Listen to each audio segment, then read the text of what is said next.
Hello, I am Dr. Millersville, principal at Millersville Elementary School.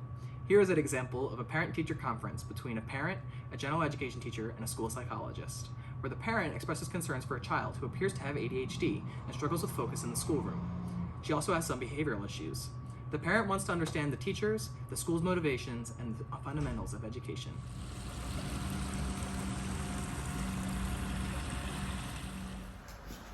Go ahead and find a seat, make yourselves comfortable.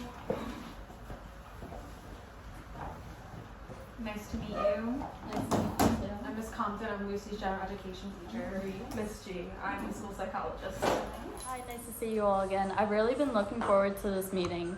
I know she has been having some troubles, and thank you for allowing me to bring little Lucy along. I couldn't find a sitter. Hi, Miss Compton. Am I in trouble again?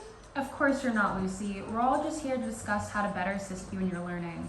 I sent out an email to everyone if you want to just check your laptops. It just has some of Lucy's general background information, but this is her first year in the classroom setting, so it's not much. Well, with all my daughter's difficulties, how do you plan to be committed with my daughter's learning? Well, my educational philosophy actually touches on a lot of this. I hope to be a pillar of stability and safety for my students, and I plan to accomplish this by creating a sense of community in the classroom. I also hope to create an inclusive environment for all my students, for an array of different kinds of students, Lucy included, with all of her academic challenges and behavioral challenges as well. Creating a sense of community in the classroom is so important because it creates a positive learning environment where students feel valued, respected, and supported.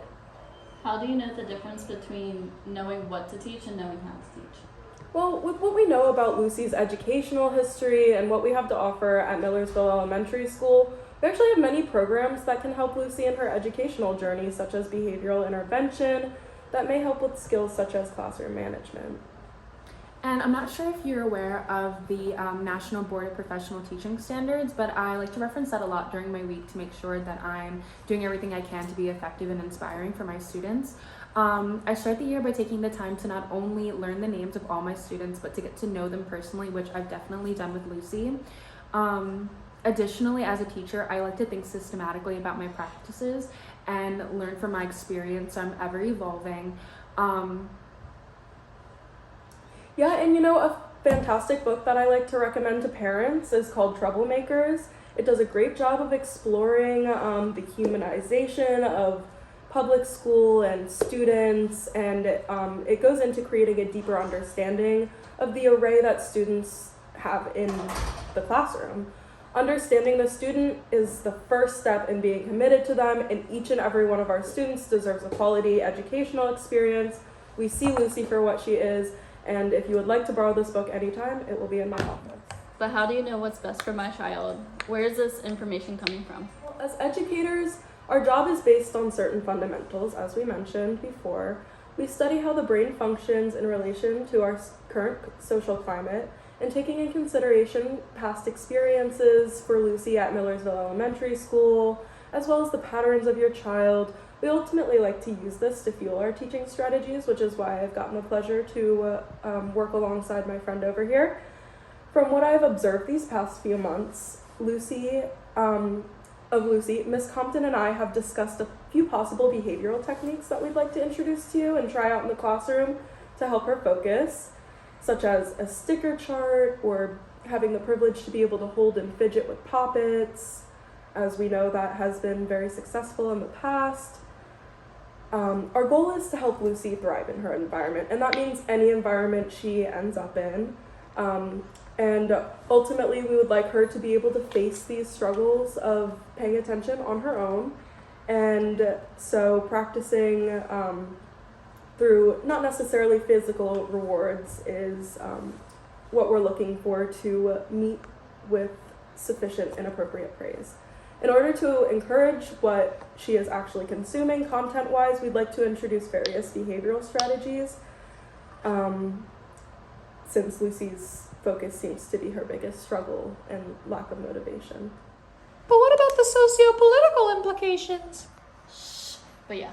Well, I have some notes on the history of education that I think will be relevant in Lucy's academic career and the conversation surrounding that. I think a lot of Lucy's struggles come from the fact that Millersville education is primarily teacher-directed, which is the norm right now. Anything outside that expectation, such as a Montessori or a Waldorf school, are considered alternative forms of education. For some history, the reason why public schools are teacher-directed stems back to the common school movement of the 1800s, which was the earliest example of public schools. And these schools were additionally teacher-directed, which made the goal of teaching students the basic skills to be functioning members of society. During this time, efficiency is what educators value. However, this is not what works best for Lucy. Usually these alternative schools come out of a cultural shift from valuing efficiency to more holistic values, which Lucy could really benefit from what we've observed. Going forward, we can try to implement more holistic teaching strategies. So what you're saying is that my struggles are not a problem with me, rather the product of a deeply flawed and normed system? Thank you for answering all my questions and relieving my stress about Lucy and her education. I really look forward to seeing Lucy's progress at school and hopefully at home. In the classroom, I am these students' caretaker, their advocate, their teacher. We as adults will one day leave this earth and leave behind the students in this very classroom, Lucy included, and I just want to give them the tools and skills needed to accomplish whatever they set their mind to. Okay, it was really nice meeting you. Thank you for Nice this meeting meeting. you. Thank you for your time. Lucy, we'll see you. Bye! In conclusion, over the course of the semester, we've learned teaching is complicated. There is a lot that goes into being an effective teacher and the complex resources that educators should be referencing in order to be committed to their students' learning. Combining what we learned from both the foundations of modern education and the psychological foundation of teaching, we have a better understanding of teaching as a whole.